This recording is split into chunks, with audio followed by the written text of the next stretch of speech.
हरे कृष्णा। आइए सुनते हैं पुरुषोत्तम मास महात्म्य कथा अध्याय 16वां। श्री नारायण बोले, हे महाप्राज्ञ, हे नारद, वाल्मीकि ऋषि ने जो परम अद्भुत चरित्र दृढ़धनवा राजा से कहा, उस चरित्र को मैं कहता हूँ, तुम सुनो। वाल्मीकि ऋषि बोले, हे दृढ़धनवा, हे महाराज, हमारे वचन को सुनिए। गरुड़ जी ने केशव भगवान की आज्ञा से इस प्रकार ब्राह्मण श्रेष्ठ से कहा। गरुड़ जी बोले, हे द्विज श्रेष्ठ, तुमको 7 जन्म तक पुत्र का सुख नहीं है।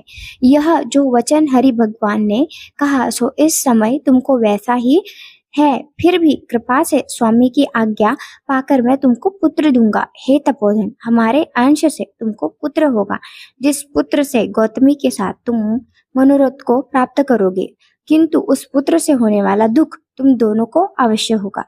हे द्विज शार्दुल, तुम धन्य हो जो तुम्हारी बुद्धि हरि भगवान में हुई। हरि भक्त सकाम हो अथवा निष्काम हो, हरि भगवान को दोनों ही प्रिय है। यानी कि हरि का जो भक्त है वो सकाम हो या निष्काम हो, भगवान को दोनों ही प्रिय है। मनुष्य का शरीर जल के बूंद बूंद के समान क्षण में नाश होने वाला है। उस शरीर को प्राप्त कर जो हृदय में हरि के चरणों का चिंतन करता है वह धन्य है। इस अत्यंत दुस्तर संसार से तारने वाले हरि भगवान के अलावा दूसरा और कोई नहीं है।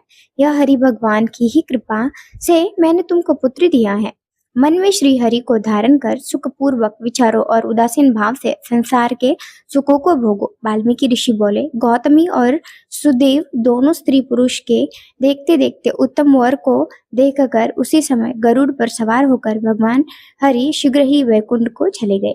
सुदेव शर्मा भी स्त्री के साथ अपने मन के अनुसार पुत्र रूप वर को पाकर अपने घर को आया और उत्तम गृहस्थाश्रम के सुख को भोगने लगा।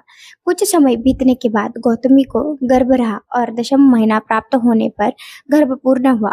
प्रसूति काल आने पर गौतमी ने उत्तम पुत्र पैदा किया और पुत्र के होने पर सुदेव शर्मा बहुत प्रसन्न हुआ। श्रेष्ठ ब्राह्मणों को बुलाकर जात कर्म संस्कार किया और अच्छी तरह स्नान कर ब्राह्मण श्रेष्ठ सुदेव शर्मा ने उन ब्राह्मणों को बहुत दान दिया। ब्राह्मण और स्वजनों के साथ बुद्धिमान सुदेव शर्मा ने नामकरण संस्कार किया। कृपालु गरुड़ जी ने प्रेम से यह पुत्र हुआ था। शरतकालीन चंद्रमा के समान उदय को प्राप्त तेजस्वी यह शुक्र के सदृश है, इसीलिए मेरा यह प्रिय पुत्र शुकदेव नाम वाला होगा।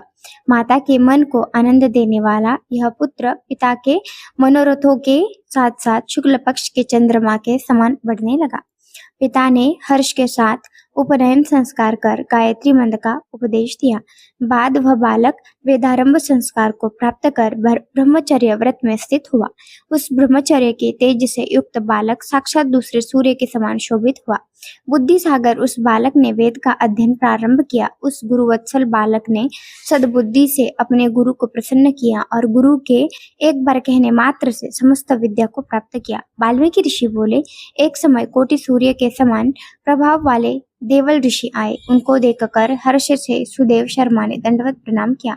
अर्घ पाद्य आदि से विधि पूर्वक उन देवल मुनि की पूजा की और महात्मा देवल के लिए आसन दिया। अति तेजस्वी देवदर्शन देवल ऋषि उस आसन पर बैठ गए। बाद में अपने चरणों पर बालक को गिरे हुए देखकर देवल ऋषि बोले, देवल मुनि बोले, अहो हे सुदेव, तुम धन्य हो। तुम्हारे ऊपर भगवान प्रसन्न हुए क्योंकि तुमने दुर्लभ सुंदर श्रेष्ठ पुत्र को प्राप्त किया है। ऐसा विनीत बुद्धिवान बोलने में चतुर वेद पाठी और शीलवान पुत्र कहीं भी किसी के यहाँ नहीं देखा है।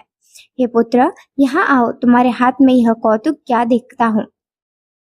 सुंदर छत्र, 2 चामर, यव रेखा के साथ कमल, जानू तक लटकने वाली हाथी के सूंड के समान ये तुम्हारे कान, कान तक फैले हुए विशाल लाल नेत्र, शरीर गोल आकार का, त्रिवली से युक्त पेट। इस प्रकार उस बालक के विषय में कहकर उस ब्राह्मण को उत्कंठित देखकर देवल ऋषि फिर बोले, अहो हे सुदेव, यह तुम्हारा लड़का गुणों का समुद्र है। कंधा और कोख का संधिस्थान गूढ़ है। शंख के समान उतार चढ़ाव युक्त गला वाला, चिकन टेढ़े सिर के बाल वाला, ऊंची छाती, लंबी गर्दन, बराबर कान, बैल के समान कंधा, इस तरह समस्त लक्षणों से युक्त यह पुत्र श्रेष्ठ भाग्य का निधि है।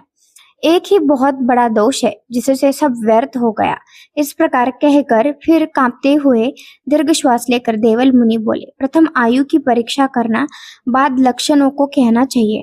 आयु से हीन बालक के लक्षणों से क्या प्रयोजन है? हे सुदेव, यह तुम्हारा लड़का 12वें वर्ष में डूबकर मर जाएगा।